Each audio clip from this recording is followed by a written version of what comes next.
Jadi ada orang makan babi bilang alhamdulillah, lu protes Indonesia. Ini ada orang yang sudah sumpah di depan Al-Qur'an, tapi dia melakukan korupsi. Nggak dibilang penistaan agama. Iya, setuju aku. Itu kenapa tuh? Ya, nggak bisa jawab. Itu bener setuju. Bener kita kesel juga, bener. Gua nggak bisa jawab. Cuman itu sama kayak pertanyaan paskibraka, itu nggak boleh pakai kerudung dalam aturannya. Tapi yang maling ketika masuk ke peradilan pakai kerudung, disuruh malah. Kenapa lu bisa jawab nggak lu? Iya, kenapa ya? Nah, lu jawab sekarang lu. Giliran.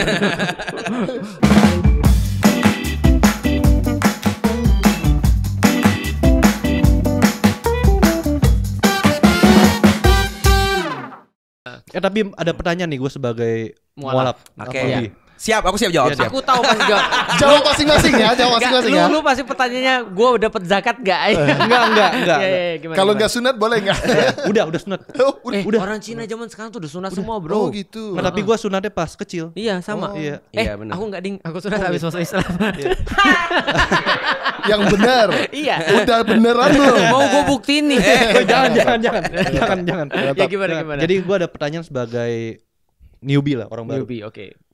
Kenapa kalau orang yang mualaf kayak gua nih ya, itu dipuji-puji sama umat-umat teman-teman lain ya? Kayak alhamdulillah. Ya. Menarik. Terima kasih ada saudara baru gitu. Iya. Ini lu salah jawab, dia nyinyir lu nih. Gue juga punya pendapat kenapa? Tapi, benar loh. Iya nih. Tapi kenapa ketika yang murtad malah dihina-hina, malah dihakimi? Coba kenapa? Jujur bingung. Gue jujur bingung. Jawab lu. Aku juga sepakat soalnya kenapa? Kenapa Anda begini? Coba kenapa kok? Ya jadi gini. Aku punya keresahan yang sama. Aku pikir sih kalau yang pertama orang udah biasa ya. Orang mendapatkan apapun kan pasti akan dikasih selamat ya. Selamat ya lahir anak baru. Selamat ya udah lulus. Selamat ya udah masuk Islam. Wah makasih wah keren banget. Semoga istiqomah ya kayak gitu-gitu pasti kan ya. Semoga jadi baik ya dan segala macam. Nah, kalau terhadap orang yang murtad seperti apa? Jadi gini, ini berlaku terhadap semua orang yang dalam tanda kutip yang berbuat buruk sih. Jadi gini, kalau ada orang yang berbuat buruk atau berbuat salah, respon kita bisa jadi dua. Ada respon mudah, ada respon susah. Respon mudah itu menghina. Ya. Menghina, ngamuk itu respon mudah. Contoh ya, nanti pas antum berkeluarga nih sama calon antum ya, pas antum berkeluarga, nanti dia pasti melakukan kesalahan. Karena kita juga pasti melakukan kesalahan kan ya. Pas dia melakukan kesalahan, yang paling mudah kita lakukan, respon yang paling mudah adalah marah-marah ya. Makanya, udah gue bilang juga lu, gini aja nggak ngerti. Keluarlah yang lain-lain. Akhirnya respon mudah. Ya, respon mudah. Tapi ada respon yang susah. Respon yang susah adalah bagaimana caranya ini nggak terulang besoknya. Dan mencoba mengerti kenapa ini terjadi misalnya. Betul. Nah, itu respon yang susah karena menyalahkan itu semua orang bisa. Tapi membimbing nggak semua orang bisa. Contoh, ada yang nanya sama aku, bro. Gimana Ustadz kan dari bukan muslim, jadi muslim. Gimana nanti kalau anaknya tiba-tiba milih agama yang lain? Aku bilang, hal yang paling buruk yang bisa aku lakukan adalah marahin dia, ngamukin dia, ngusir dia. Karena itu kan menghilangkan koneksiku kepada dia. Dan orang-orang akan bilang, bener kan? Islam tuh kayak gini. Harusnya itu nggak boleh. Kita boleh benci aktivitas murtadnya, tapi kita nggak boleh benci orangnya. Nah, dan itu sulit Sulit. Dan aktivitas kita terhadap respon kita terhadap itu harusnya tadi kita nanya kepada dia, ada problem apa? Karena kalau yang dipakai standarnya masih akal kayak lu tadi, lu masuk Islam tuh karena default tuh, karena fitrah manusia namanya akal. Nah, selama akal itu masih jalan, insya Allah kita bisa jelasin. Menarik. Gitu. Berarti soalnya kalau gue sekarang lihat ada orang murtad gitu ya, misalkan di medsos apa, kan gue nggak kenal ya. Betul. Gue tuh, maksudnya kenal pun gue nggak bakal ngomong apa-apa gitu. Apalagi ngina, gue sih logis aja nggak ngapain. Justru yang gue pikir ke diri gue, gila ya gue kayak berarti kita tuh kurang effort gitu dakwahnya atau apa sampai ada orang murtad gitu. Jadi melihatnya tuh bukan ke orang loh, ke diri gue gitu. Sepakat. Yang lebih parah sekarang gini, nanti lo akan ngalamin kan lo baru masuk Islam nih. Di dalam Islam ada yang lebih parah lagi. Ada komunitas-komunitas atau pengajian-pengajian atau organisasi-organisasi di dalam Islam. Yang itu ternyata organisasinya lebih penting daripada agamanya, benar nggak? Benar. Apa kemudian yang bisa kita lihat kalau orang masuk organisasi itu kayak masuk Islam, keluar dari organisasi itu kayak murtad. Oh gitu. Padahal Cuma disambut-sambut banget, wah kamu udah telah. Selamat ya, kamu sekarang sudah. Ada kayak gini nantinya, nanti lu tahu. Oh boleh sebutin nama? Nggak usah. Yang ini Iya, tapi kalau ini ada organisasi semacam ini. Lebih open mind. menurutku sih hampir semua kelompok ya. Karena namanya adalah fanatisme kelompok. Jadi masuk kelompok udah kayak masuk Islam, keluar dari kelompoknya lu nggak ditegur lagi. Lu nggak diajak ngobrol lagi. Kalau lu ada bisnis bersama bubar tuh. Dia bahkan bisa nongkrong bareng non muslim tapi nggak bisa sama non kelompoknya. Nah, gitu. Iya. Nah, itu nanti lu akan menemukan fenomena lebih parah lagi. Mau tahu lagi nggak? Jadi apa nih? Gue penasaran nih. Dalam malah gibah ya. Memang materinya penasaran semua soalnya. Menarik. Iya, nanti kalau lu temuin yang kayak gitu-gitu, makanya aku biasa berpesan pada orang sebelum masuk Islam, kan ada orang mau syahadat kan biasanya kan ya. Salah satu nasihat yang sering aku ulangi adalah jangan pernah ngelihat muslim. Lihatlah Islam. Nah, perilaku yang lu lihat tadi ketika orang murtad kemudian dia benci, dia kemudian menghujat, memaki dan segala macam, itu bukan perilaku Islami. Tapi perilaku Muslim yang di Indonesia, itu sebenarnya. Jadi dia nggak mencerminkan ajarannya gitu ya. Ya, tapi kalau yang sebelum gue masuk ini ya Muslim ya, kan sebelum mualaf, gue berpendapat kalau ya kita sebagai nonis tidak menilai seorang orang Muslim dari Al-Qurannya atau dari kajiannya apanya, kita melihat dari perilakunya si orang tersebut. Benar, itu dia. Itu masalahnya. Iya, itu masalahnya. Jadi ya ketika gua melihat maaf nih ya, oknum lah. Gua ngomong oknum lah. Siapa namanya? Jangan. Ya balik lagi ke tadi. Ya gua dulu sebagai nonis melihat orang muslim ya dari perilakunya bukan dari Al-Quran segala macam. Jadi gua juga dulu sempat berpikir kok kebanyakan yang orang-orang Islam kayaknya kasar banget ya. Kasar, nyebelin. Terus kayak terlalu kaku banget. Benar. Iya, kaku. Itu PR banget tuh. Iya. Kaku. Betul. Justru gue melihat di situ ya sebelum masuk mualaf. Dan lu merasa nggak sih kalau kayak lu sebelum masuk Islam kadang-kadang ketika lu ketemu seorang muslim kita tuh kayak dianggap apa ya? Kita tuh dianggap kayak rendah, dikasihani kayak gitu-gitu. Paham gak sih maksudnya? Itu dari mata orang kadang-kadang udah kelihatan kayak ya you are not part of us. Iya benar. Apalagi gini, kan sebagai orang Chinese kita kan punya dua problem tuh. Satu problem agama, dua problem suku, benar enggak? Betul. Lu ngerasa gitu dulu? Iya, pastilah. Digimanain? Ya, diludahin atau di apa? Jangan terlalu pukul ya. Paling disermain keras gitu. Waduh, dicor ya. Iya, gimana yang lu rasain apa? Yang sehingga lu punya kesimpulan tadi. Ya paling rasis gitu. Ya, itu udah biasa. Ya terutama kalau gue dirasisin sama yang oknum-oknum kayak gini gitu. Lu tinggal di mana sih? Lahir di mana? Gue lahir di Jakarta gue. Oh di Jakarta. Iya di Jakarta. Wow. Jakarta tapi nggak terlalu berat lah ya. Karena udah beragam ya. Nggak lihat tuh aksi turun rame-rame. Anda kan juga jangan salah. Jangan ngomongin kena cancel. Ya, kan gue yang turun. Anda kan pelaku. Oh berarti tadi ya kenapa Islam tuh kayak gitu ya kasar, keras. Iya betul. Kayak karena balik lagi gue melihat atau nonis-nonis melihat Islam ini dari perilaku umatnya. Itu nggak bisa dihindari. Iya walaupun ya pasti udah banyak orang yang bilang ya oknum ya. Tahu oknum. Oknum kok sekampung. Banyak banget gitu. One day one oknum gitu. Banyak banget. Ya kayak gitu sih. Dan gue yakin ini semua keresahan dari yang nonis ya, terutama yang Cindo lah. Tapi teman-teman lu masih temenan yang bukan muslim? Ya masih lah. Masih banyak ya. Masih. Mereka nanya lu nggak, kenapa lu masuk Islam gitu? Ya, pasti pada nanyain. Apa yang lu jawab? Ya gue jawab ya sudah saatnya. Apa sih lu? Pemilu ya? Iya. Sudah saatnya gini. Lu kayak udah perubahan. Sudah kayak mau dipanggil gitu. Sudah saatnya. Yuk panggil sama siapa nih? Siapa nih? Lu jawab sudah saatnya. Iya, sudah saatnya. Mereka jauhin antum nggak? Enggak ya. Kalau keluarga gimana? Respon keluarga baik. Ya mereka menerima sih. Nggak ada pertentangan atau gimana? Dibakar gitu atau distribut. Kenapa Anda berharap tragedi semua sih? Pengalaman dia dibakar sedikit ya. Tapi kan yang itu yang dirasakan itu sama yang kayak Ustadz rasain juga kan. Waktu awal jadi kayak muslim itu gini, antum juga ngeliatnya gitu kan. Dan itu bukan cuma keresahan suka ganggu orang muslim doang. Bagi muslim sendiri itu juga kita merasa karena kita tuh sebel, kita tuh udah capek-capek nih bikin misalkan podcast gini, kita berusaha bilang Islam tuh kayak gini aja ngobrol santai gitu. Terus lihat di sebelah terus kayak gitu, ngerti sih rasanya. Dan orang kan akan kayak lu bilang tadi, nggak mau tahu. Kan kesel dong rasanya. Nah itu tuh jadi ya sebenarnya itu keresahan bersama sih, kita juga keresah gitu. Gua masuk Islam yang paling banyak cobaan bukan dari orang bukan muslim. Terus dari muslim. Contohnya kayak gimana tuh? persekusi.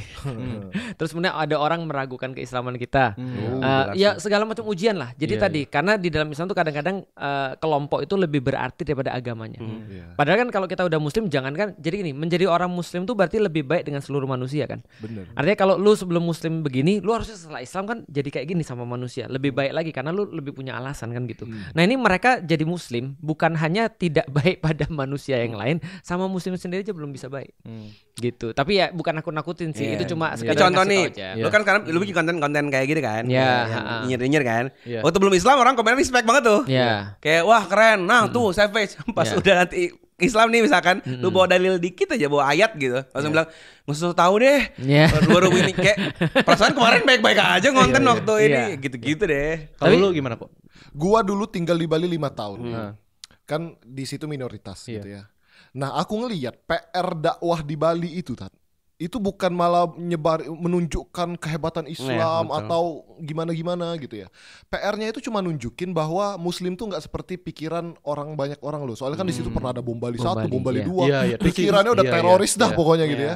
Bahwa kami tuh manusia juga gitu loh. Yang itu tuh bukan citranya Muslim tuh bukan bom-bom gitu ya. Maka yang dilakukan oleh teman-temanku dulu itu gitu ya, aktivitasnya itu malah bersih-bersih pantai, nanemin hutan bakau yang gitu-gitu loh. Kalau nunjukin kami tuh juga peduli, kami tuh juga sayang sama Bali gitu ya. Nah, ini rasa itu akhirnya baru sadar pas aku tinggal di Bali. Kalau kita beragama Islam otomatis tanpa sadar jadi duta Muslim. Lu ngelakuin apa aja, lu bukan cuma lu doang yang dihina, agama lu juga. Jadi kalau gua tinggal di Bali lama, buang sampah dan gua di orang-orang tahu gua Muslim, mereka akan bilang tuh kan Muslim cuma ngotorin tanah kita aja misal gitu kan. Padahal aku juga sayang tanah itu gitu. Aku tuh bahkan lahir di Palembang, tapi aku lebih jujur aku lebih cinta dengan Bali loh. Kalau disuruh menghabiskan hari itu aku pengen di Bali aja gitu ya. Nah, karena aku ngelihat itu tadi orang-orang itu kayak nggak menyadari bahwa selagi kamu memiliki predikat Muslim itu dalam dirimu, itu kamu tuh duta Muslim tanpa sadar. Maka kalau kamu nipu, mulai dibilang itu orang-orang Muslim nipu. Itu yang aku dapetin dari teman-temanku yang nonis di Bali tuh muslim tuh malah yang maling-maling itu ya dari Jawa, sedih banget yang maling di Bali tuh. Ya kayak yang mungkin terlihat di Inggris atau di Prancis, imigran-imigran Muslim kelakuannya nggak bagus. Di US juga gitu kan. Di US juga. Bener. Nah setelah lu masuk Islam, apa yang menurut lu di dalam Islam nih, bukan di Islamnya ya, tapi Muslimnya yang kira-kira perlu diperbaiki apa? Yang lu lihat dari, kan lu dari luar nih, kan harusnya kan bisa lebih bisa lebih jujur gitu maksudnya. Iya betul. Kalau gue melihat kebanyakan orang yang yang pemikirannya kurang lah. Mereka melihat agama sebagai tameng untuk kebenaran mereka. Bagus. Iya. Membenarkan apa yang keliru sebenarnya. Menjadikan agama sebagai tameng atas kekurangannya mereka. Betul. Pembenaran bukan kebenaran. Pembenarannya. Menarik. Kayak contoh deh. Gue suka lihat banyak orang komen, gue suka ngeliat orang kaya kan kayak contoh pamer-pamer mobil contoh. Suka ada yang komen tuh, pasti dia nggak bisa 2 jus gitu contoh. Atau nggak bisa Al-Fatihah gitu. Come on. Atau kayak apa namanya? Aku tahu. Ada orang kaya. Pamer kemudian flexing tentang ini. Terus dia bilang gini, yang penting 2 rakaat sebelum subuh. Kayak gitulah. Kemarin kejadian COC tahu kan? Clash of Champion. Itu kan Xavier kan kerudungan tuh. Orang sepinter itu loh komennya apa? Percuma mbak, ntar juga mending hafal ini, ntar jadi ibu tuh yang diajarin agama bukan matematika gitu-gitu. Kebayang gak sih? Aduh, malu ya. Bisa diem aja gak sih? Tolong, orang-orang begini gak usah dikasih kuota gitu. Oke, itu menurut lo kayak gitu ya? Iya, salah satu kasusnya lah. Karena kan mau ngejar sholat seperfect apapun kan kita juga harus butuh bertahan hidup kan. Untuk mencari uang. Kalau misalnya apalagi kita sebagai cowok, sebagai kepala keluarga nantinya harus menafkahi keluarga gitu kan. Artinya jangan lu jadiin kalau lu nggak mampu lu ngecelin perbuatan orang lain. Kurang lebih seperti itu. Harusnya contoh kayak gini ya. Ini lebih sering lagi dia ini kan K-popers. Oh serius? Iya, K-popers suka ini. Apa? Apanya? Dia Super Junior lah, lu nggak lihat mukanya. Ya dulu banget sumpah. Lah iya kan. Gue lagi nyari yang baru-baru pada tadi. Lagi mikir yang baru-baru apa ya. Ya kan, Suju kan? Ya dulu. Terus kenapa? Lanjutin lah. Enggak, K-popers kan tadi kan orang ngelihat alah paling banci kayak gitu-gitu. Karena sebenarnya orang ngelihat itu sebenarnya kan kalau kita lihat dari kacamata bukan agama dulu, ya kita lihat dulu albumnya laku. Banyak Iya. Cuman kan kita kan kayak orang-orang pas di SD dulu. Kok kamu nggak bisa kayak temenmu sih juara 1? Dia mah nggak ada apa-apanya. Gue juga bisa kalau gue mau. Iya, masalahnya lu gitu, lu nggak mau dan lu nggak bisa. Itu K-pop makeup, kita mah air wudhu aja, air wudhu. Gitu kan. Oke. Iya kayak gitu kurang lebih. Jadi sebenarnya dia tuh males, tapi bertamengkan agama. Iya, kurang lebih lah seperti itu. Itu yang paling parah menurut lu ya? Ya sama kebanyakan kayaknya yang oknum-oknum ini mabok agama mungkin ya. Gue baru baca ada tulisan bahwasanya orang-orang Muslim itu paling banyak di Indonesia, tapi ekonominya banyak dikuasai oleh bukan Muslim. Kenapa? Karena mereka berkeyakinan kayak tadi. Jadi kalau kata Karl Marx tuh agama udah jadi kayak candu katanya. Udahlah kita nggak usah kaya di dunia, nanti aja di akhirat. Mabuk agama. Jadi kata-kata mabuk agama tuh memang eksis dalam kasus seperti itu ya. Itu yang lu lihat berarti ya. Ya gue juga melihat seperti itu. Terutama sebagai mualaf ya. Kayaknya banyak yang mabok agama tapi karena kita nggak boleh mabok. Iya. Oh ya benar juga. Dugem tadi. Benar juga ya. Mabok. Iya. Nggak ada alkohol ya. Nggak ada alkohol. Jadi apa-apa dikaitan dengan agama, tapi perbuatan mereka sendiri pun tidak mencerminkan agama tersebut. Jadi mengaitkan dengan agama dalam level yang salah. Iya. Aku setuju kata level yang salah karena sebenarnya kalau orang belajar itu agama tuh logis. Jadi khususnya yang Islam ya, gue nggak tahu agama lain ya. Yang dia Islam itu justru kita selalu mengkaitkan dengan agama karena agama Islam kalau lu belajar semuanya itu logis dan fitrah gitu loh. Aku tahu misalnya, kenapa ya gue nggak lulus kuliah nih ya, dosen gue nggak bisa ngedraft nih. Lu coba lu sedekah dulu deh. Nah, akhirnya orang mikir itu contoh yang maksudnya berarti dia belajar Islam tapi salah. Iya, gitu lu korelasinya apa? Sebentar nih korelasi. Kalau lu pengen lulus ya lu belajar. Kalau dosen lu nggak bisa ngedrafting, lu datang ke situ kan gitu kan ya. Bukan kemudian cuma ibadah doang gitu, tapi nggak ada urusannya dengan apa yang pengen dia wujudin. Itu maksud lu dengan mabuk agama ya. Dan Rasul kan memang nyuruh belajar kan. Maksudnya nyuruh ikhtiar kan, berarti kan dia cuma lihat satu sisi, terus dia bilang Islam tuh ngajarnya kalau ini sedekah. Lu percaya nggak? Gue pernah ditanya jamaah, ibu-ibu, dia bilang gini, Ustadz ada nggak doa untuk menghilangkan jerawat? Ada. Enggak, dia nanya sama aku gitu. Saking gue bopeng nih mukanya nih. Apalagi gue mau juga nih gue. Masa semua mualaf gitu ya bagaimana? Enggak, dia nanya ke gue yang kayak gini coba. Iya. Terus gue bilang pergi ke dokter kulit, gitu kan ya. Oh, saking mistisnya tadi ya. Saking mistisnya. Saking ini. Mistika ya, namanya mistika. Jadi nggak pakai logika tapi dia pakai mistika. Mistika tuh tidak berkaitan antara sebab dan akibat. Apalagi selain itu, selain menjadikan agama sebagai tameng atau mabuk agama lah. Sebenarnya ada lagi sih, tapi ini beda topik. Bisa. Gue dulu pernah ada kasus yang salah satu konten kreator, dia makan babi terus ngomong apa? Alhamdulillah. Nah itu dijadikan penistaan agama. Konteksnya kan. Concern kita banget mirip. Tapi yang gue pikir kan pejabat nih, udah sumpah di Al-Quran. Nah lo, terus korupsi nih. Gila, kenapa nggak dijadikan penistaan agama begitu? Kalau gue ngomong politik lu nggak boleh, karena nggak nyebut nama. Gue mau sebutin namanya aja. Ya, sebut. Lu mau sebutin? Jangan sebut pejabat, kan ada tukang kayu nih. Iya. Itu. Kok lu nggak suka Jokowi? Enggak dong. Begitu. Enggak dong. Lu nggak suka anaknya? Gue suka banget man. Gila aja. Oke, tadi tuh mirip. Tadi gimana? Setuju. Jadi ada orang makan babi, bilang alhamdulillah, lu protes se Indonesia. Ini ada orang yang sudah sumpah di depan Al-Quran, tapi dia melakukan korupsi. Nggak dibilang penistaan agama. Iya, setuju aku. Itu kenapa tuh? Ya nggak bisa jawab. Itu bener setuju. Bener kita kesel juga bener. Gua nggak bisa jawab. Cuman itu sama kayak pertanyaan paskibraka. Itu nggak boleh pakai kerudung dalam aturannya. Tapi yang maling ketika masuk ke peradilan pakai kerudung. Disuruh malah. Kenapa lu bisa jawab nggak lu? Iya, kenapa ya? Nah, lu jawab sekarang lu. Giliran pas sidang segala macam pakai kerudung, pakai peci. Padahal ketika di negara nggak boleh. Iya. Di paskibraka. Aneh kan? Iya. Nah, itu jawabannya sama. Berarti apa itu namanya standar pemikiran? Kalau bahasa kampung gua sih munafik. Munafik ya. Gitu kan. Kayaknya level berpikirnya nggak sih harus dinaikin kayak Iya loh, gue suka kesel waktu kita kayak bisa aja kan orang tuh gampang ngomong alhamdulillah subhanallah karena dia lingkungannya muslim kan. Bener. Temen gue banyak kalau non muslim juga ngomong assalamualaikum gitu. Padahal aku kalau tadi mengartikan bahasanya Pak Boy adalah kalau lu makan babi, lu sendiri yang dosa kan. Iya. Tapi kalau lu korupsi, menyusahkan senegara nih. Iya. Iya kan? Iya. Betul juga. Kita bikin demo yuk. Demo apa? Penistaan agama, koruptor, ganyang. Enggak, yang ada karena gue di cancel dulu pasti karena Cindo gue. Minoritas tidak bisa berkata-kata. Apa minoritas tidak bisa apa? Minoritas tidak bisa melawan berkata-kata. Iya, nggak bisa. Tapi minoritas sekarang Anda jangan menyudutkan terus. Anda jangan menyudutkan. Oke. Tergantung partai mana. Itu PR banget sih Tat, memposisikan ya. Jadi yang agama ini nggak melulu kayak mabok agama. Yang mungkin teman-teman nggak deket sama agama juga nggak khawatir takut. Contoh kita aja, kita kan di circle dakwah nih. Orang-orang yang ngaji ini kan di circle dakwah. Terus misal aku pernah cerita aku punya concern anakku nanti tuh mau aku jadiin engineer. Di saat anak-anak di circle dakwah, anaknya harus jadi ustadz semua nih, disuruh jadi penghafal Quran. Ada tuh yang bilang seriusan mau ngurusin yang begitu-begitu, kenapa nggak jadi penghafal Quran? Ada kalimat begitu-begitu seolah-olah nih ya. Kalau jadi engineer tuh gak bisa masuk surga gitu. Gak berpahala. Kenapa? Nah kadang aku ngeliat ya, kita di circle dakwah selalu menghukumi orang-orang di luar sana tuh sekuler. Misahin agama sama dunia gitu ya. Cuma ngurusin dunia aja, orang-orang gak peduli akhirat itu gitu ya.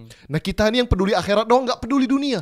Itu ketampar pas ketemu Ustadz Numan Ali Khan yang dari Amerika. Dia bilang sekuler itu bisa ke orang-orang dakwah juga loh. Kalau dia cuma mikirin akhirat doang tapi gak mau ngurusin dunia gitu kan. Berarti dua tuh udah kita dapat dari fuckboy nih. Pertama adalah menjadikan agama sebagai tameng kelemahan dia. Atau tadi mabuk agama. Yang kedua ada semacam kayak paradoks ya kan. Kurang lebih. Ada lagi nggak yang kekhawatiran ini bagus loh. Soalnya ini kayak supaya kita buat acara ini supaya orang-orang tuh ngelihat dari yang termasuk yang bukan muslim, supaya mereka tuh lebih tahu bahwa yang mereka perbuat tuh kadang-kadang tuh buat orang lain tuh nggak respect sama Islam gitu maksudnya. Oh, ada lagi nih. Apa tuh? Gua melihat kalau ini khusus yang muslim ya. Gua melihat kalau Islam itu dijadikan sebagai atribut semata doang. Kayak contoh nih, gue sering lihat di TikTok. Kita saudara nggak sih sebenarnya? Enggak. Anda pribumi ya. Bener banget.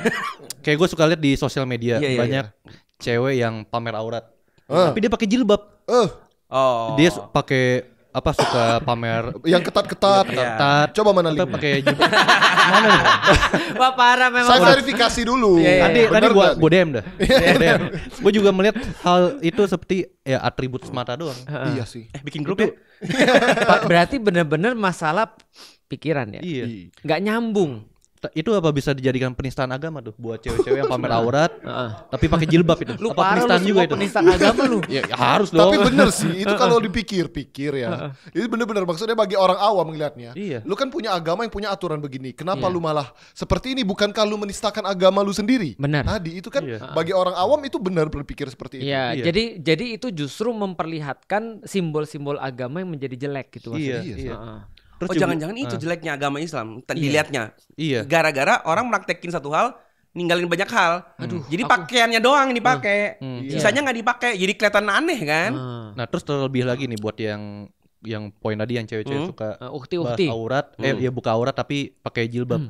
Gue juga melihat kalau kan mereka pamer aurat nih. Coba kan juga mau lihat. Mereka artinya kan mereka juga melecehkan diri sendiri kan. Betul gak sih? Iya kan? Kan fungsinya itu untuk menutupi kan. Tapi malah pamer dan itu artinya kan sudah melecehkan diri sendiri. Betul.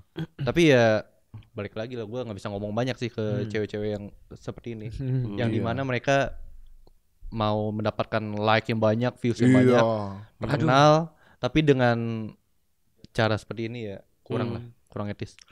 Ini gua seriously bingung begini. Lu sebelum muslim aja udah punya prinsip-prinsip. Itu yang ngajarin keluarga. Apa lu memang find out sendiri, berpikir sendiri? Apa dapat ilham dari Yesus? Apa kan agama lu sebelumnya apa? Buddha atau apa? Gua mau tanya. Maksudnya kan Sikh dari Tuhannya gitu loh yang sebelumnya. Apa? Kristen. Iya bener kan? Siapa tahu kan dari dikasih tahu dari kitab apa Yesus mengajari begitu atau gimana? Atau dari mana dapat ilham gitu? Kan gua tiap malam suka nonton kajiannya Ustadz Felix. Jadi waduh, lu nonton gua. Dia juga dapat dari Tuhan Yesus. Kan sebelumnya juga Katolik, Kristen apa ya? Kristen. Ini Katolik. Iya, lu punya Katolik aku. Lu punya prinsip-prinsip gitu apa memang dari keluarga? Orang tua atau apa siapa ngajarin? Siapa tahu berpengaruh kan gitu. Ya enggak tahu sih ya, namanya enggak tahu, gue juga enggak tahu sih. Lebih ke critical thinking aja ya berarti. Ya gua bukan melabeli gua orang yang paling benar ya, cuma hanya memberikan keresahan gue aja. Tapi keresahan itu dirasakan banyak orang, termasuk kami loh, kayak keresahan tadi itu ya. Iya. Iya, itu juga resah. Lu kan gak ada resah-resahnya gitu ya. Nah cuma itu tuh gak ketemu jawabannya, Iya, gak bisa diformulasikan. Iya, kenapa kayak tadi jilbabnya malah dipakai untuk konten pornografi, bisa gitu dalam bernegara gak boleh. Karena kalau orang pornografi biasa udah biasa. Tapi kalau yang berjilbab pakai pornografi itu bahasan jadinya. Belum ada di section tertentu gitu. Ada. Lah iya kan.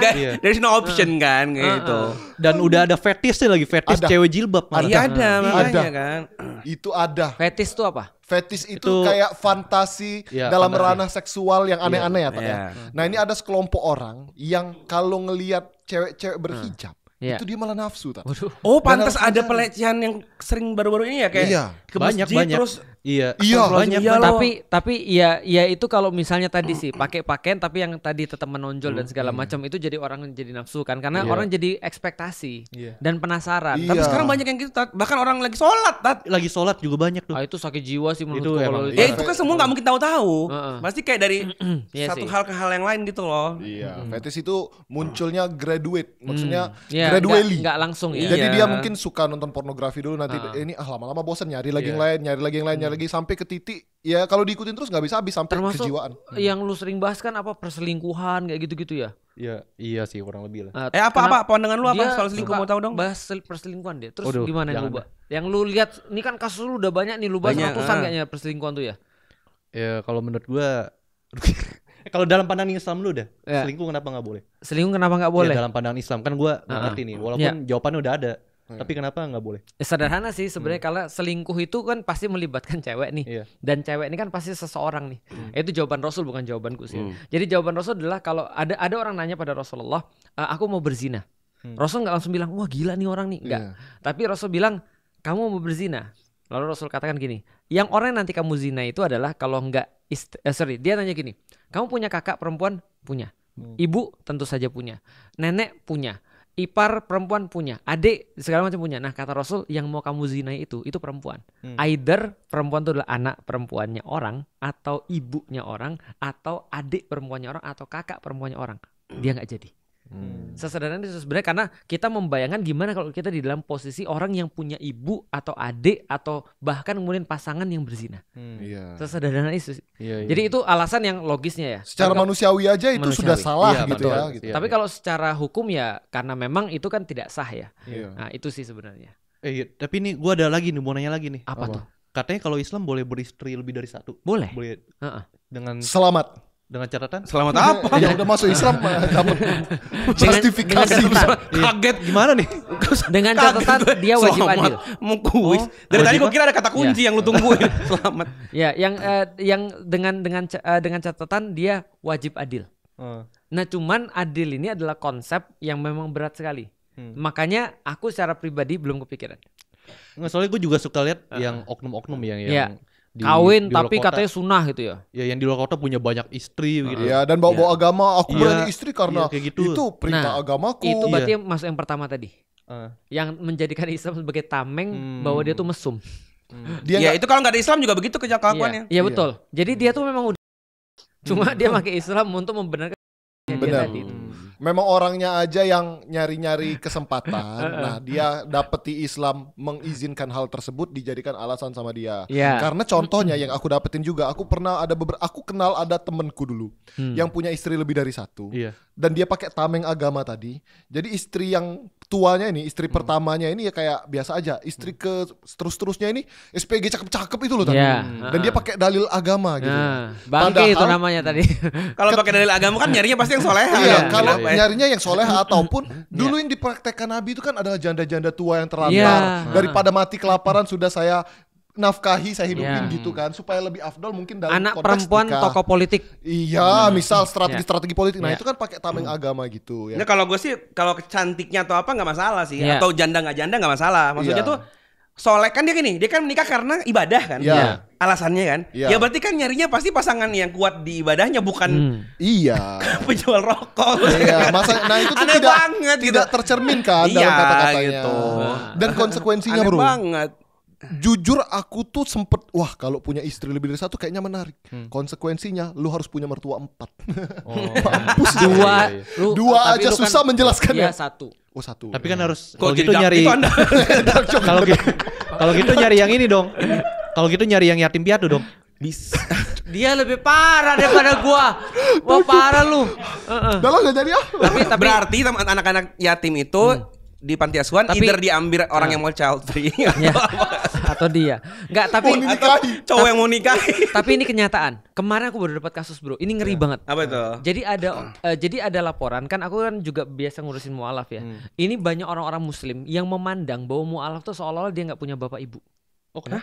Karena memang kan terputus hubungan dari orang tuanya. Jadi dia memanfaatkan, Bro. Yang kayak yang mualaf-mualaf yang perempuan ini biasanya kayak dianggap barang gampangan. Jadi langsung dinikahin. Dan mohon maaf dibodoh-bodohin, literally dibodoh-bodohin. Jadi kalau kamu tuh nggak bisa kalau sana kamu nggak punya suami gini, jadi ya diarahkan dimanfaatkan ya. Dan dimanfaatkan. Setelah 3 bulan diceraiin, kadang-kadang nggak dikasih nafkah. Dan biasanya nikah bukan nikah pertama, Bro. Biasa nikah yang sudah kedua, nikah ketiga. Nah sekali lagi banyak orang-orang yang memanfaatkan agama, padahal dia tuh memang sudah ya bajigur. Gitu maksudnya. Ya itu jawaban atas pertanyaan lu tadi. Tapi lu ngelihat perselingkuhan nih apa yang bisa lu dapat dari situ tuh? Yang banyak yang lu posting itu. Ya kalau menurut gua kalau selingkuh itu ya kebanyakan buat menuhin ego yang selingkuh aja sih kalau menurut gua pribadi ya. Iya sih. Kayak ingin mendapatkan yang lebih dari yang sekarang udah didapetin. Tapi bukannya orang pengen memang dapat yang lebih. Tapi kan dengan cara yang salah. Kalau cara yang benar? Ya. Tadi now I find a way. Islam is my way. Iya. Dengan cara yang benar mualaf. Bisa 4 bisa. Dia dark joke loh dia. Ya ampun. Tapi ada lagi nih. Apa? Sorry nih gue banyak pertanyaan. Enggak apa-apa, lu kan newbie. Gue sempet lihat nih ada di sosial media video yang ada di satu daerah. Sebenarnya di banyak daerah sih. Kayak ulama dia bikin kajian. Tapi selesai kajian tuh penontonnya ambil kopinya terus diminum atau kakinya dicium gitu. Itu emang gimana dah? Gimana tuh? Makanya gua nggak nyediain kopi nih. Ini kopi. Iya. Takutnya diminum ya. Habis ini berebut nih anak-anak. Kaki jadi minum kopi aja. Iya. Ini dia tadi gua diliatin kakinya nih. Cium. Jangan dong. Jadi di dalam itu bukan di dalam Islam ya, tapi budaya. Jadi sebelum datangnya Islam, culture. Memang culture orang-orang timur sama orang-orang barat beda. Contoh misalnya orang-orang bilang ada menarik ya. Ada lu lihat meme-meme di Amerika kan, ada anak bandel banget. Orang tuanya juga ya karena parentingnya mungkin jangan bilang tidak, jangan dimarahin gitu kan segala macam. Kalau kita parenting Romusa, ya kan? Apa komen-komen? Send him to Asian school. Gitu kan ya. Karena secara kultural orang-orang Asia nggak boleh anaknya berontak. Orang-orang di barat ketika anaknya datang ke rumahnya itu harus perjanjian dulu, Bro. Karena itu privacy bagi mereka, privilege bagi mereka. Privacy nggak boleh diganggu. Lu datang ke tempat gue lagi kerja, gue harus minta izin kepada kantor gue. Lu ngomong dong. Tapi kalau orang Indonesia atau orang Asia atau orang Cina ya, ibunya datang, apa yang lu lakukan? Minta izin kantor lu. Iya, lu minta izin ya. Bukan minta izin ke orang tua. Izin ke kantor. Ini orang tua saya datang kan gitu kan ya. Ini yang terjadi. Ini perbedaan culture. Nah, culture di Jawa lebih khususnya adalah culture-nya patriarki. Jadi dari situ muncul kata-kata derek yai. Ikut kiai. Artinya kalau kiainya masuk surga, mereka semua katut masuk surga, ikut masuk surga. Nah itu adalah culture-nya Jawa. Nah termasuk culture Jawa adalah cium tangan. Lalu kemudian dia benar-benar memuliakan orang-orang yang memberikan dia ilmu dan segala macam. Nah maka kalau aku melihat itu kasusnya tergantung. Kalau dia melakukan itu karena cinta, aku nggak bisa membatasi siapapun yang melakukan karena cinta. Karena lu tahu kan bagaimana orang tuh saking tergila-gilanya seseorang, dia suka berbuat yang aneh-aneh. Lah itu yang suka K-pop aja bekas. Betul. Pegang tangan idol nggak bakal dicuci 5 tahun. Nah ini bekas K-popers dulu. Iya. Makanya nggak 5 tahun nggak mandi ya. Iya di peluk Limino. Nah jadi itu out of love ya, out of love atau ya dalam tanda kutip dia merasa seneng lah. Jangan kan gitu sama orang tua. Ketika sama orang tua orang sering gitu kan sungkem sebelum pergi nikah. Karena ibaratnya kan ini Pak makasih aku sudah dididik sampai di titik ini. Sekarang kamu udah mendidik aku tapi aku nggak bisa balas apa-apa. Aku udah harus dianterin ke tempat rumah orang lain untuk berbakti pada suamiku. Jadi dia cium kaki bapak dan ibunya. Adat-adat pas nikah itu kan kita lihat kan. Jadi kalau out of itu aku sepakat kayak orang Cina China punya tepai gitu kan ya, dan segala macam. Nah itu aku masih bisa terima. Tapi kalau dia melakukan itu karena sesuatu kebiasaan, di titik itu aku mempertanyakan. Atau sampai yang absurd ya. Dalam tanda kutip absurd itu sudah dalam tanda kutip udah tidak disyariatkan lagi. Berarti itu bukan konteksnya agama sebenarnya. Bukan. Ya. Kebetulan aja memang ada muslim. Betul. Dan banyak sekali memang yang ada di Indonesia. Iya, setuju sih, banyak banget. Dan banyak orang nggak tahu bro. Makanya mohon maaf. Ini nggak semua, tapi mohon maaf ada kasusnya. Di pesantren banyak terjadi problematika pelecehan seksual. Iya tuh banyak tuh. Nah kenapa? Iya. Karena tadi prinsip tadi itu. Ustadznya mengeksplorasi otoritas agama dia tidak pada porsi yang benar. Dan orang kita kan rasa kayak kan kita kalau kiai masuk surga berarti diapain aja oke gitu ya. Masa dia salah sih? Padahal kalau kita sebagai orang yang beragama, jangankan kita manggil santriwati ya satu ruangan, jangankan gitu. Lah kita dalam posisi ngajar aja, kita nggak boleh loh untuk dalam tanda kutip ya, untuk mengeksplorasi otoritas itu sampai mereka merasa terganggu. Bener. Itu di dalam agama Islam. Jadi agama Islam jaga banget sih, cuma ya orang-orang masih ada. Tapi aku gitu sepakat sih itu culture karena biasanya kalau kejadian gitu kan muncul di TikTok tuh. Iya. Terus pasti ada komen-komen fix pasti ini di Jawa. Karena bagi kami kayak gue kan orang Sulawesi atau di NTT juga. Nah kami tuh gak ada culture gitu. Jadi gue baru tahu itu pas di Jawa. Buset ada orang puntan, maaf nih ya. Kayak sampai ke makam nih misalkan. Terus sampai segitunya tuh loh. Sampai banyak muncul makam-makam palsu loh. Oh itu banyak tuh. Iya kan sengaja untuk nyari duit kan. Nah kita tuh gak relate. Gue tuh baru tahu pas sudah kuliah di Jawa tuh. Di Perindapan juga ada. Nah iya, maksudnya berarti kan itu sebenarnya konteksnya tuh budaya gitu loh. Cuman memang mereka pakai tameng tadi gitu. Ya itu sih sebenarnya masih jawabannya. Tapi itu juga banyak loh yang berita tadi yang dimana para oknum ini melecehkan para santri. Tapi itu beritanya nggak terekspos, masih menjadi rahasia umum aja sih. Betul. Kenapa itu nggak jadi penistaan aja? Kalau itu menurutku itu bukan itu kriminal lagi. Itu jelas kriminal. Memang. Makanya sebenarnya memang harus dibuka harusnya. Dan ini kan bukan hanya terjadi pada agama Islam aja ya. Hampir semua agama atau komunitas. Jadi apa namanya penyalahgunaan otoritas. Jadi artinya authority abuse namanya. Benar, jadi dia termasuk pemerintah lah. Apa? Iya kan maksudnya. Lagi ngomongin agama sih. Tolong jangan menyinggung sono mulu dong. Jangan dong. Otoritas tuh banyak loh. Contoh nih yang udah kebuka aja nih ya. SYL. Yang untuk korupsi. Biduan itu kan dia pakai ini kantor kan. Dia nyuruh-nyuruh orang kan kasih duit ke dia. Gue sebagai bawahan udah pasti manut lah. Iya, nggak mungkin. Karena bos gue nyuruh kasih duit gitu. Ya itu contoh maksudnya otoritas tuh jangan cuman agama yang dilihat bahwa lu punya jabatan pun lu bisa gituin orang gitu. Iya. Apalagi yang lu lihat, yang lu khawatir. Apalagi ya? Yang menjadi kekhawatiran lu. Enggak, gue takutnya di cancel gue semakin banyak ngomong begini. Justru itu bagus. Karena gini, orang apa nih maksudnya? Yang mana? Bagus di cancel. Apalagi gue cindol sini. Mana coba? Minoritas nih, nggak bisa. Kita tuh minoritas udah berlapis-lapis loh. Lu minoritas pertama karena lu Cina ya. Yang kedua lu minoritas karena lu Cina Islam. Yang ketiga lu ketemu gue. Iya. Tapi sebenarnya ini sih orang-orang merasa senang karena itu autokritik. Kenapa fuckboy berkelas tuh aku lihat banyak sekali orang yang nonton karena itu autokritik buat mereka. Ada sesuatu yang nggak bisa mereka suarain loh bro.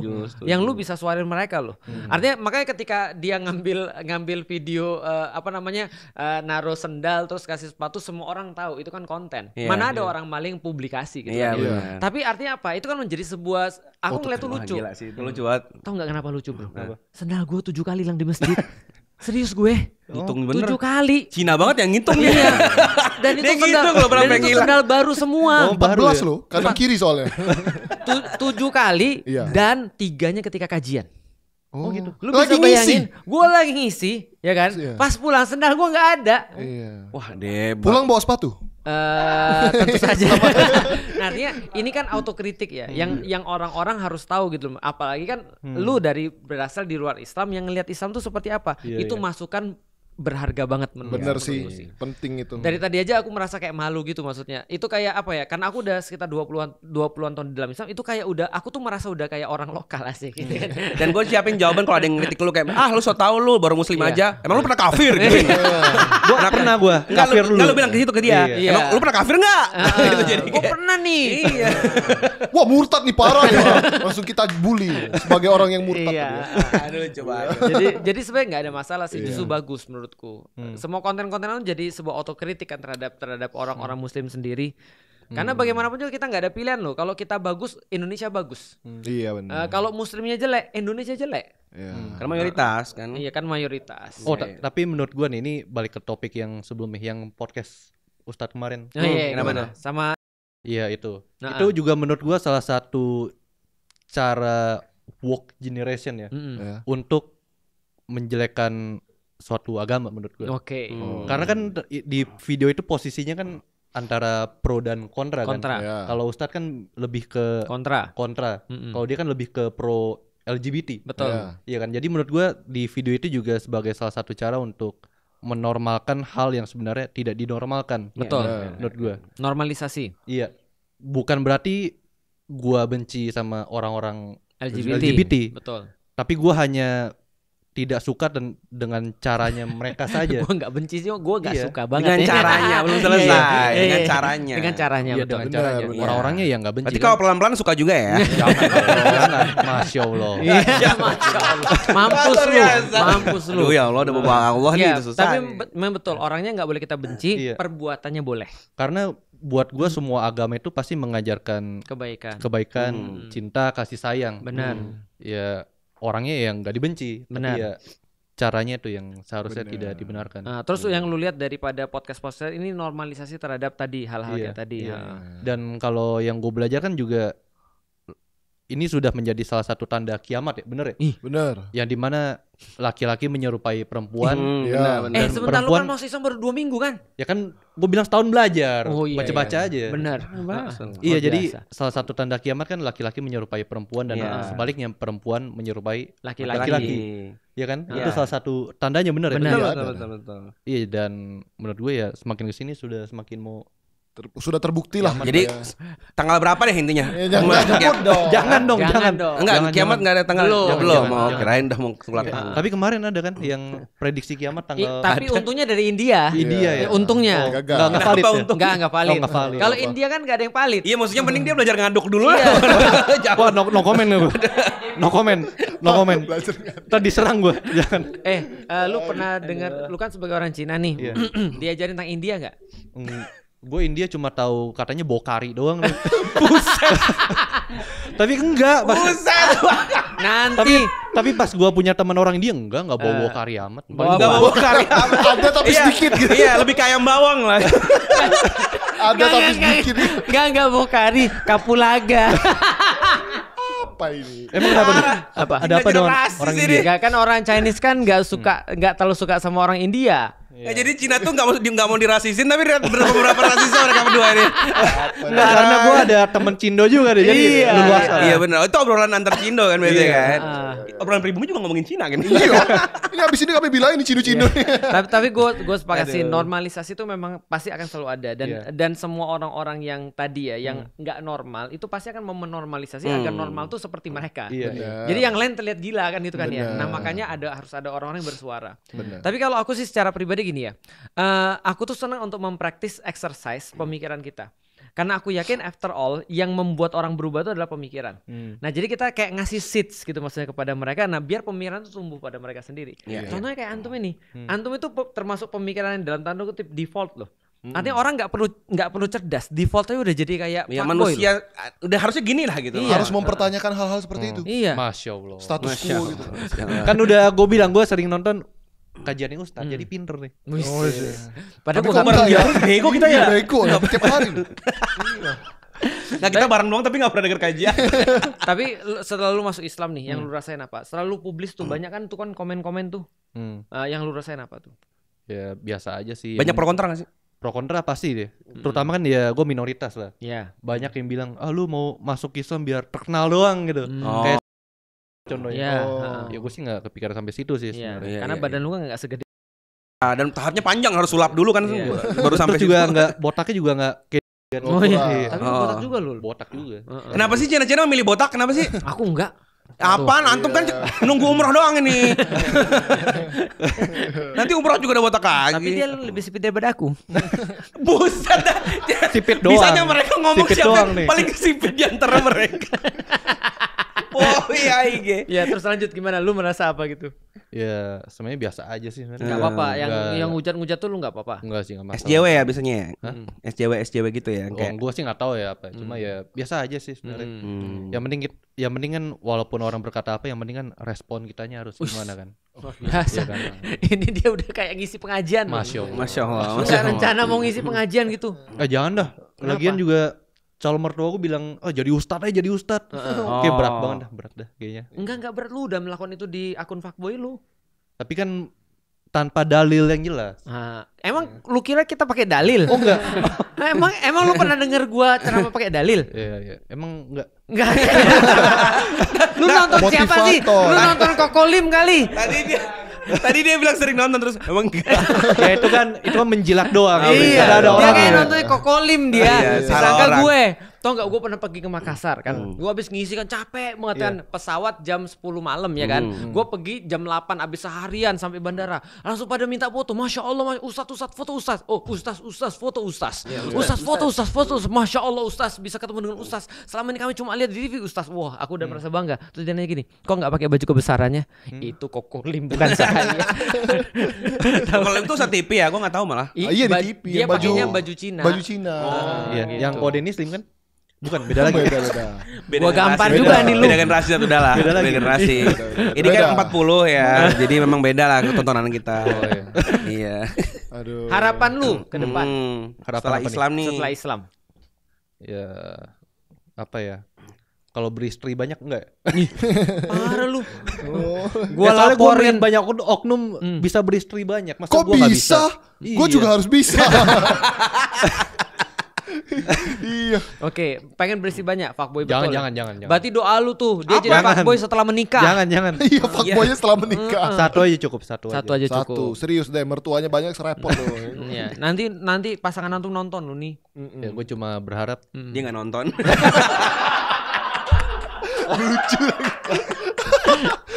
Lucu lagi. Ya, lu berharap apa? Apa ya? Ya gue cuma berharap di Indonesia nggak berpecah belah lah dengan beda agama. Luar biasa. Indonesia tidak berpecah belah. Berarti sekarang lu merasa berpecah belah. Semakin. Siapa yang memecah belah? Itulah. Salah ya? Itulah. Pokoknya itulah. Jangan dah. Oke. Ya karena kan gue juga melihat di dulu kan apalagi Kristen dengan Islam ya. Itu kan clash banget tuh. Iya kan apalagi pas pilkada ya. Itu kan udah clash banget. Pas kemarin ya di Jakarta ya. Di Jakarta apalagi parah banget. Dan gue juga merasakan lah sebagai minoritas. Lu diapain? Ya dirasisin sudah pasti lah. Sudah pasti.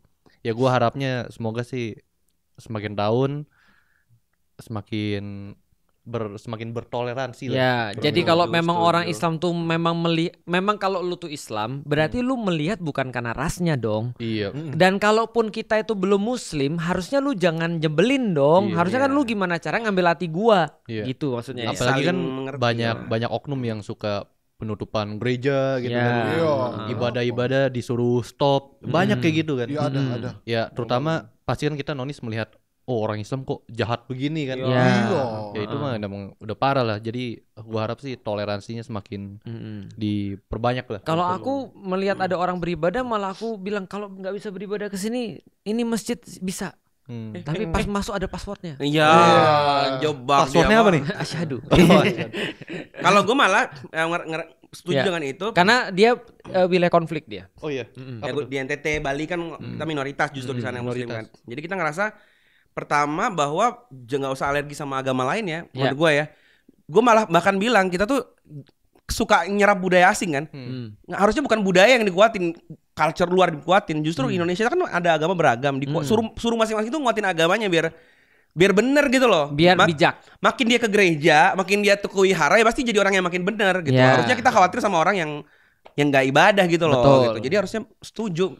Buka aja izin-izin. Mulai berani duduk bareng. Iya, nanti anak-anak yang geng-geng muslim nggak mau duduk sama yang ini, yang Kristen, misalnya yang Kristen juga nggak mau duduk sama yang muslim. Semakin jauh gap itu semakin memunculkan kecurigaan yang nanti akan meledak jadi konflik gitu. Padahal pas duduk bareng ya biasa aja manusia juga gitu loh. Kalaupun kita nggak bisa berbeda, nggak bisa menyamakan agama gitu ya, karena agama kita berbeda, tapi kan kita sama-sama warga Indonesia nih. Gitu ya. Kalaupun ternyata dia bukan warga Indonesia, warga perindapan, warga Cina segala macam, kita kan sama-sama manusia. We have to agree to disagree. Iya udah, maksudnya minimal kita bersepakat bahwa kita tuh berbeda. Benar. Ya tapi masalahnya yang oknum-oknum seperti ini mereka berpikir kalau agamaku ya, tapi agamamu agamaku, kayak gitu ya. Oh iya. Yang dimana oknum-oknum ini malah mengurusi agama orang lain. Tetapi mereka nggak bisa mengintrospeksi kesalahan mereka sendiri. Itu PR bareng-bareng sih. Iya. Malah kan di yang tadi disebut dimension itu kan ayat kan. Iya. Itu kan emang nyuruhnya agamamu, suruh ngurus masing-masing sebenarnya kan. Masing harusnya. Malah dia ngurus agama lain gitu. Agama lain mau buka tempat izin nggak dibolehin. Iya.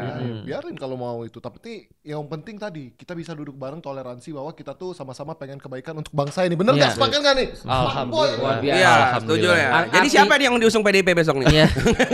Fuckboy aja lah, fuckboy. Ya artinya kalau misalnya itu adalah manajerial, biarlah yang ngurus manajerialnya, bukan yang ngurus kitanya. Apalagi sampai melibatkan sesuatu yang ketidaksukaan terhadap kita. Akhirnya efeknya muncul itu kan ketika lu belum muslim kan ya. Wah, muslim tuh citra buruk, citra buruk, rese gitu kan ya. Apa namanya ngawur dan segala macam kayak gitu-gitu. Itu penting tuh. Ya. Ada penutup yang bisa disampaikan? Penutup. Lah kok gue? Justru kita mau closing statement nih. Gue udah. Nasihat antum bagi kita. Ya, nasihat buat kita. Sebagai anak ngaji senior kita. Gimana, Bang? Senior, Bang. Iya. Gimana ya? Bingung. Nah, gimana ya? Jangan tinggalkan sholat. Tapi gue susah tuh sholat subuh, gue jujur aja. Iya. Sama. Iya. Bangunnya susah, gue jujur aja. Jangankan lu yang baru, dia aja susah. Iya. Susah gue. Tapi mungkin karena itu kan pahalanya gede kan? Iya. Aku ketika masuk Islam yang paling susah sholat subuh. Iya, itu benar. Karena kita dulu bangun jam 6:30. Iya. Nah sekarang harus bangun jam 5. Tapi kuncinya adalah habits, kebiasaan aja. Kebiasaan.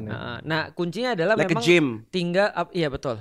Jadi tinggal di antara orang-orang Muslim aku dulu. Nah itu otomatis tuh. Jadi dalam minimal kayak berisik. Ya 3 bulan aja enggak, kita kos-kosan waktu di IPB 3 bulan aja udah kita yang bangun duluan. Jadi kalau sekarang aku cenderung bangun duluan dibandingkan yang lain. Gitu. Jadi cukup 3 bulan sih sebenarnya. Lu mau tidur bareng mereka? Enggak. Apa nih tidur bareng gimana? Ya tahu konteksnya dong. Kan dia fuckboy. Iya benar. Sama kami kesiangan juga percuma. Iya. Yang ada kita Mas bangun Mas, kita bilangnya mualaf. Iya. Bangun Mas, katanya muslim. Enggak lah, murtad. Iya. Thank you. Makasih. Berkelas. Semoga kontennya terus, walaupun tadi ya udah masuk Islam, tapi kontennya harus tetap kritis gitu ya. Jangan ntar lu mabok agama. Dan semoga kapan-kapan nongkrong lagi di sini. Iyalah bener, sharing-sharing di luar konten ya. Tadi aku sudah diamanain sama calon mertuanya. Waduh. Sudah diserah terimakan. Mertua mana? Tadi katanya ada banyak mertuanya. Enggak, belum ya. Jangan nongkrong bareng. Oh iya. Sholat bareng. Iya. Kalau itu kita enggak ya. Duluan deh. Oke deh, thank you, sukses terus ya. Pamit semua teman-teman. Assalamualaikum, dadah.